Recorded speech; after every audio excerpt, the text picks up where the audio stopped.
Well, it's a very nice cabinet. Not that hard to put together.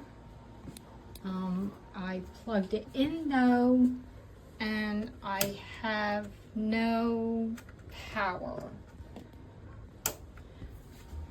And it's plugged in the back. And so you can see I had that on, and my radio works fine in the outlet, regular outlet, but when I plug that in and plug it into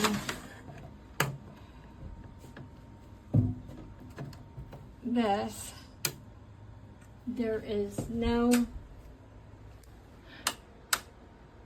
sound whatsoever, and nothing. I'm going to see if I can get a spare part for it. We shall see.